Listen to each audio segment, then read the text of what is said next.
हैदराबाद तहजीबों का अमीन, यादों का सफ़ीर और ख्वाबों का निगहबान। वो शहर जिसे कभी हवादानों का शहर कहा जाता था।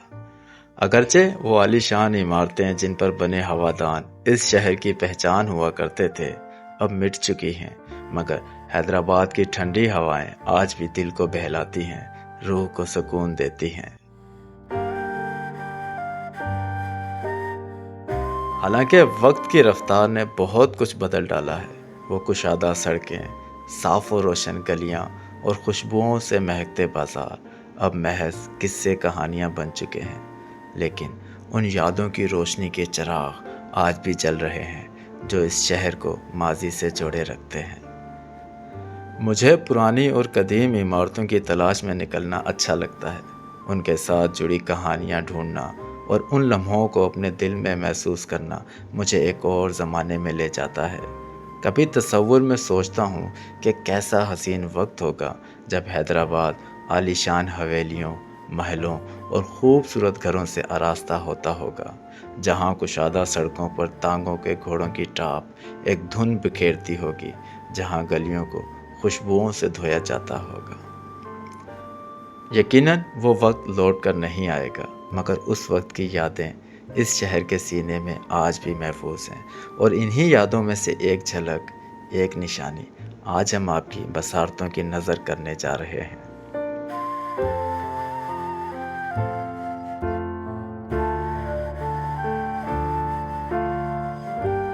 आज मैं आपको हैदराबाद की एक ऐसी खूबसूरत, तारीखी और आलीशान इमारत दिखाने जा रहा हूं, जिसे मैं समझता हूं कि तकरीबन हर उस शख्स ने देख रखा होगा जो हैदराबाद में रहता है। ये इमारत न सिर्फ हैदराबाद की पहचान है, बल्कि इस इमारत के दरवाजे हमेशा हर उस शख्स के लिए खुले रहे जो इल्म हासिल करना चाहता है। इल्म की रोशनी फैलाने का ये सिलसिला आज से नहीं, बल्कि क़याम पाकिस्तान से कब्ल का जारी है। जब ये इमारत बनाई गई थी तो इस इमारत को बनाने वालों ने इसे नव विद्यालय का नाम दिया था, लेकिन आज हम इस इमारत को हॉल कैंपस, एल्सा काजी कैंपस या फिर doctor N.A. Bloch model school के नाम से जानते हैं।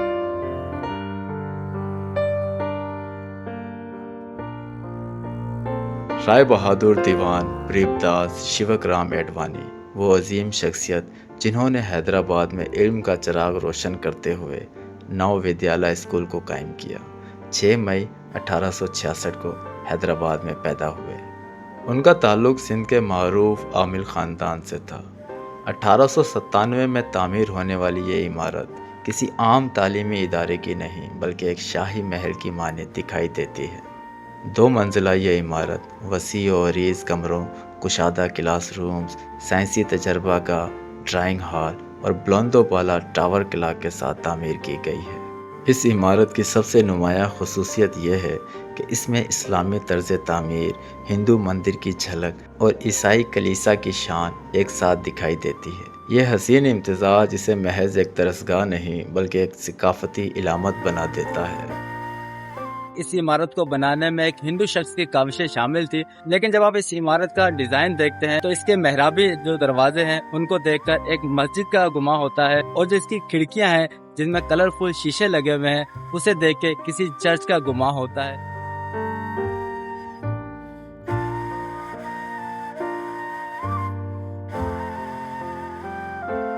इस इमारत की खूबसूरत तर्ज तामीर और यहाँ पढ़ने वाले तलबा की बड़ी तादाद की खबर जब उस वक्त की बम्बई हुकूमत तक पहुँची, तो नव विद्यालय स्कूल की तामीर और तरक्की के लिए खुसूसी ग्रांट जारी की गई। रफ्ता रफ्ता यह इदारा एक अजीम तालीमी मरकज़ में बदलता गया और 19वीं सदी के अवाइल में इसे हाई स्कूल का दर्जा दे दिया गया। इल्म की रोशनी फैलाने के जज्बे से सरशार राय बहादुर दीवान प्रेमदास साहब सन 1939 में इस दुनिया से रुखसत हुए। उनकी गिरां कदर खिदमात के एतराफ़ में बरतानवी हुकूमत ने उन्हें 3000 एकड़ ज़मीन, सोने का तमगा और राय बहादुर के खिताब से नवाजा। दीवान साहब की आखिरी आरामगाह एक पुरसुकून समाधि की सूरत में आज भी नव विद्यालय या मौजूदा doctor N.A. Bloch model school के अहाते में खामोशी से खड़ी है। यह समाधि न सिर्फ उनकी ज़ात का निशान है, बल्कि इल्म से मोहब्बत और खिदमत इंसानियत की एक दायमी अलामत भी है।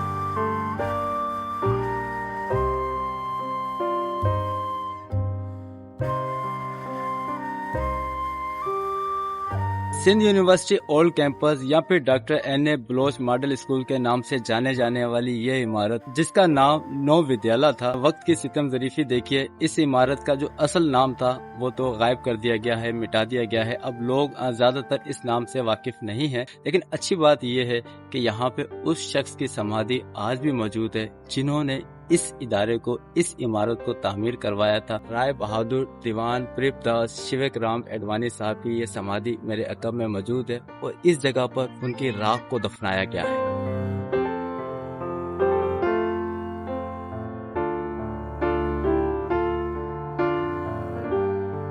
जावेद गोपांग जामशोरो किंग साहब हैं जिन्होंने अपना नाम यहाँ पर लिखा है और ये इस तरफ कुछ लिखा गया है FA और नीचे कुछ नंबर लिखे गए हैं 906 901 और बाय 2026 गोपांग किंग।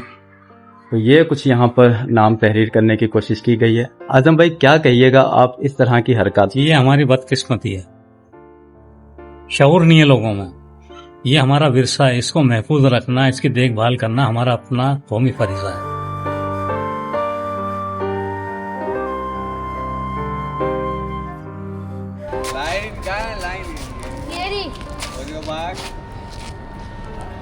मार्क बोला पाँव आएगा, पाँव आएगा, सेट पाँव नीचे गो वापस।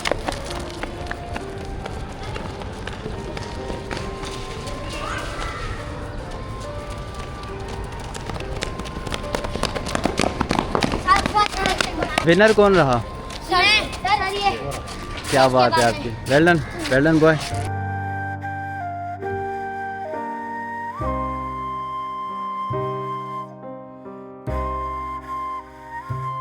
हैदराबाद में 2 क्लॉक टावर या घंटा घर मौजूद हैं और ये दोनों क्लॉक टावर ही पाकिस्तान बनने से कबल बनाए गए थे। एक क्लॉक टावर शाही बाजार के दरमियान मौजूद है जिसे नवल राय क्लॉक टावर के नाम से जाना जाता है और दूसरा क्लॉक टावर या घंटा घर सिंध यूनिवर्सिटी के ओल्ड कैंपस में मौजूद है। लेकिन बदकिस्मती से आज ये दोनों ही क्लॉक टावर, दोनों ही घंटा घर खामोश हो चुके हैं।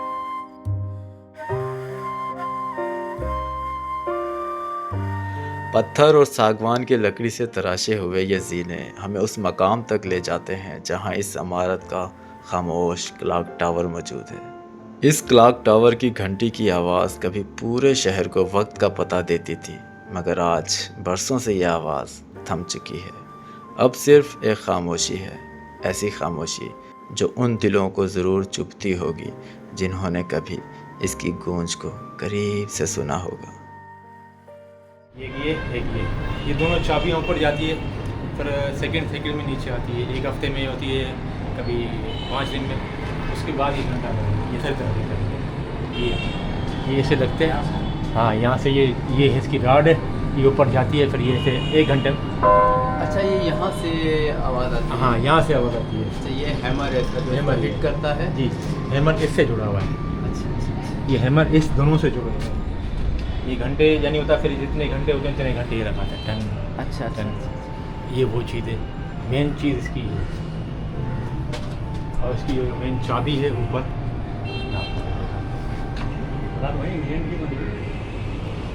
देखा होता है, काफ़ी मजबूत है, काफ़ी थिक है।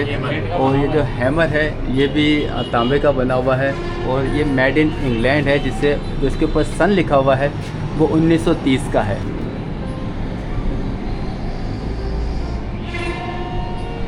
हैदराबाद के बहुत से वो लोग जो काफ़ी अरसे से यहाँ पे मुकीम हैं, उन्होंने घंटे की आवाज़ ज़रूर सुनी होगी, लेकिन शायद उन्होंने अंदर का मैकेनिज़्म नहीं देखा होगा कि ये घंटा बजता किस तरह है। तो आज हम आपको वही दिखाने जा रहे हैं। ये देखिए, ये बड़ी सी एक घंटी लगी हुई है और ये एक हैमर है जो इसको हिट करता है, जिससे आवाज़ पैदा होती है। क्या बात है, बहुत शुक्रिया आपका, बहुत शुक्रिया आपका। चलिए, अब जो घड़ी का मैकेनिज़्म है वो दिखाने के लिए ये पतली सी लकड़ी की बनी हुई सीढ़ियाँ हैं जिससे चढ़कर हमें ऊपर जाना है। तो चलिए चलते हैं।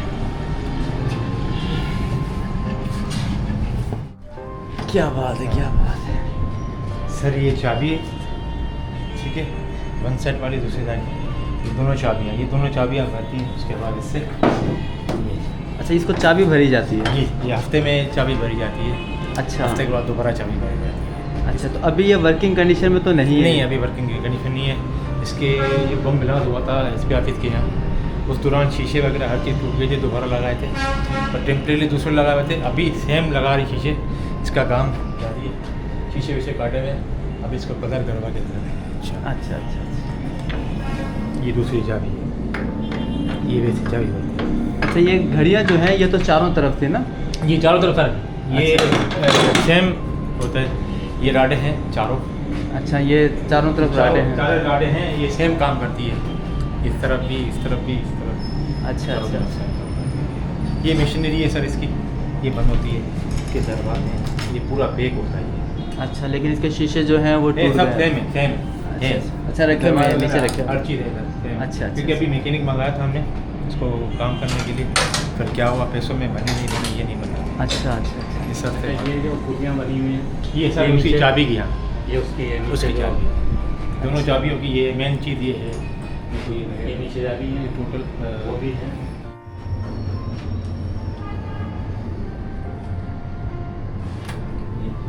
घंटे घंटे बाद ये चेंज करते हैं। अच्छा, ये चलते हैं? ये सर, हाँ ये टिक टिक आवाज़ आ रही है ना, ये सेकंडों में चलते हैं ना। अच्छा, ये सेकंड है ये? हाँ, ये सेकंड में सर टक टक टक, जब घंटे बजते ना, अरे जितने घंटे बजते ना। शेख साहब थे, टीचर थे, वो उसका घर था मिराज कॉलेज में, फजर की नमाज़ पढ़ने जाते थे, हमें बताते थे, वो अभी रिटायर हो गए हैं, तो बोला इसकी घंटा घर की आवाज़ वहाँ तक लगती थी। अच्छा, इतनी दूर तक जाती थी? सुबह फजर में अच्छा, क्योंकि उस वक्त शोर शराबा शोर नहीं शराबा होता नहीं तो था, आवाज़ ये दूर काफ़ी तक पुरानी जाती आवाज़ है। है, नहीं थे, बिल्डिंग हाँ, नहीं थी, बिल्डिंग ही नहीं थी, तब की बात है। आबादी कम थी। अच्छा, कितना अरसा हुआ है इसको बंद हुए थे? कम से कम मैं बोलता हूँ शायद 15 साल 10 साल। अच्छा, 2015 में या 17 में शायद ये बंद हुआ है। हाँ, शायद।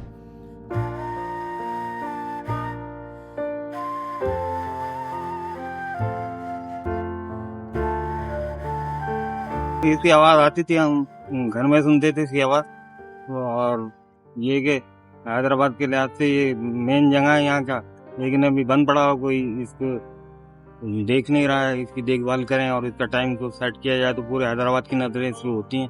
अब ये वक्त के साथ ये रुका हुआ है 2003 से तकरीबन रंदा तक, उससे पहले बेहतरीन काम कर रहा था ये, इसकी मेंटेनेंस भी कराई गई थी। अब इसकी ना कोई मेंटेनेंस वगैरह हो रही है ना कुछ हो रही। इंतजामिया इसको देखे सही कराए ताकि तारीखी विरसा हमारा कायम रहे और लोग देख के टाइम अपना वक्त का अंदाजा कर लेते हैं। 7 घंटे इसकी आवाज़ हमारे घर तक आती थी, लोग सुनते थे। अब वो आवाज़ तो उसकी नहीं आती है, आवाज़ खामोश हो गई।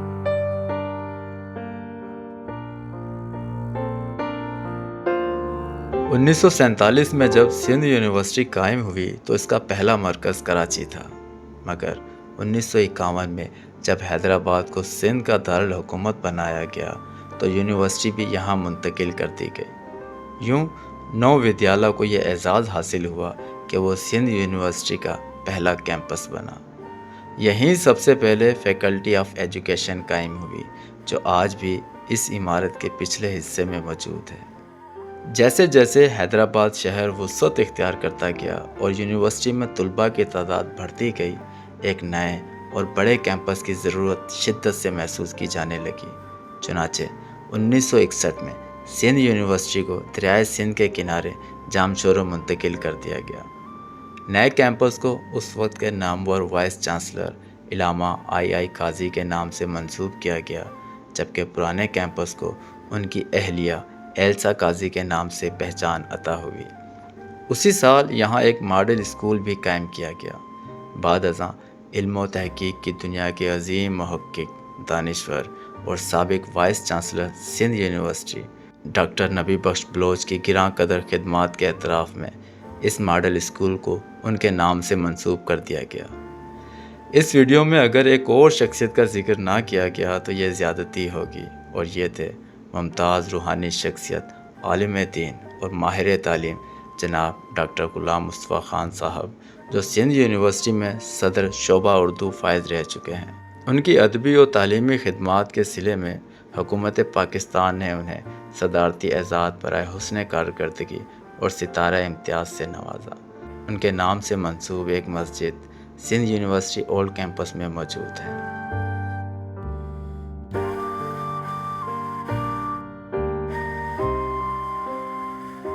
इमारत हैदराबाद के शहरियों की मीरास है, उनकी मिल्कियत है और ये हम खुश नसीब हैं कि हमें इस तरह की इमारत हमारे आबा अजदाद ने इतनी बड़ी इमारत हैदराबाद के शहरियों के लिए छोड़ के गए हैं। अब इस इमारत को मेंटेन रखना, इस इमारत का तक़द्दुस को मुक़द्दम रखना, ये हम सब की ज़िम्मेदारी है। मैं इस कुर्सी पे बैठा हूँ, प्रिंसिपल के ओहदे पर फायज हूँ, ये मेरे लिए किसी एजाज़ से कम नहीं है।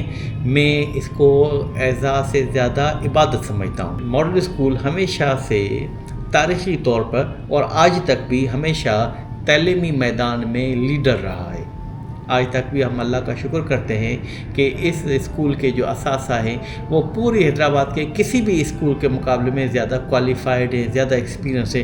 इस वक्त हमारे पास स्कूल में 3 से ज़्यादा PhD होल्डर का साथ मौजूद हैं और 6 से ज़्यादा MPhil है। पाकिस्तान की एलीट में, पाकिस्तान की ब्यूरोक्रेसी में कौन सा ऐसा शख्स है जो कि यहाँ से नहीं पढ़ा हुआ? You just name it. मैं बताऊँगा कि उसकी एजुकेशन बैकग्राउंड यहाँ से डॉक्टर साईं अयाज लतीफ़ पलियो साहब भी हमारे अलमना है, काशिफ शुरो भी हमारा अलमना है, शर्जील मेमन भी हमारे अलमना है। तालीमी मैदान में हमेशा ये लीडर रहा है स्कूल और इसके अलमना पूरी पाकिस्तान में, पूरी दुनिया में सर्व कर रहे हैं। जी तरीना हमारे स्कूल की मोहतरम उस्ताद रह चुकी हैं, हमारे पास वो पढ़ाती रही हैं और इस तरह के बेतहाशा के लोग यहाँ से पढ़ के गए हैं। इसको रिनोवेशन के लिए, इसको मेंटेनेंस के लिए भी मिलियंस रुपीस का बजट चाहिए। बदकिस्मती से वो बजट हमारे पास अवेलेबल नहीं है, लेकिन फिर भी हमने इसको बहुत बेहतर हालत में रखा हुआ है। लेकिन अब इसको फ़ौरन ज़रूरत है और ये मैं अलमनाए को और दूसरे हैदराबाद के जो कि मुखिर हजरात हैं उनको मैं रिक्वेस्ट करता हूँ कि आप आएँ, इस इमारत को ओन करें और इस इमारत की मेंटेनेंस में हमारा कि हमारा दस्ते बाजू बने और हमारी मदद करें कि इंशाअल्लाह ताला इस विरसे को हम दोबारा से इसको उजागर कर सकें। इंशाअल्लाह ताला अगर अल्लाह ने मौका दिया और के दोस्तों ने साथ दिया तो हम इंशाअल्लाह ताला इस घंटा घर को दोबारा से इसको ज़िंदा करेंगे और ये चलाएँगे और दोबारा से हर घंटे के बाद ये ख़ास वक्त पे जब टन टन की आवाज़ हमारे कानों में गूंजेगी तो हम इसको एंजॉय करेंगे।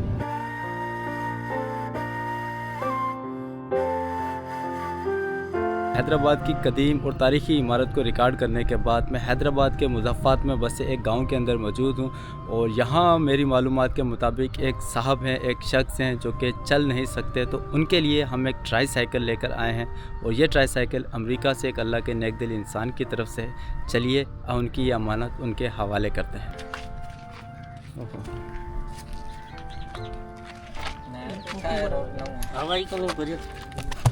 आराम से आराम से भैया, आराम से आराम से।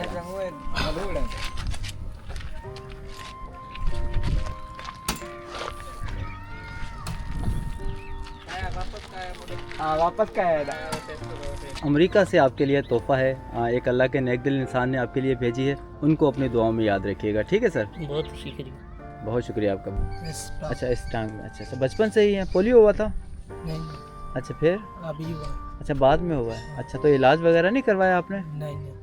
तो ये आपके लिए एक अदद वाकर है, इसको ऊंचा कर सकते हैं ना, अब ये नीचे है।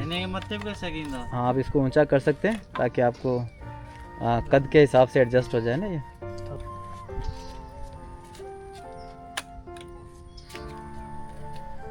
ठीक है। ट्राईसाइकिल और वाकर पहुंचाने के बाद मैं एक और गांव में मौजूद हूं जहां एक नेक दिल खातून रक्षंदा जाफरी साहिबा की तरफ से एक हैंड पंप इंस्टॉल किया गया है। यकीनन ये एक बेहतरीन सदका जारिया है।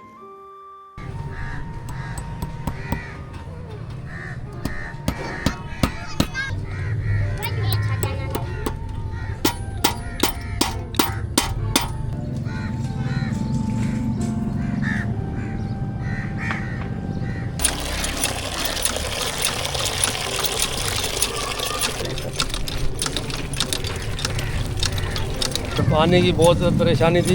ये जिसने भी नलका लगवाया हमारे गोरतूर शोरों में, ये बराबर में मस्जिद है, नमाजी बहुत परेशान हो रहे थे, तो हम भी मीठे पानी के लिए बहुत परेशान थे। ये अल्लाह उसको अजर देगा, जिसने भी लगा अल्लाह उसका बहुत बहुत मेहरबानी, अल्लाह उसको अजर देगा।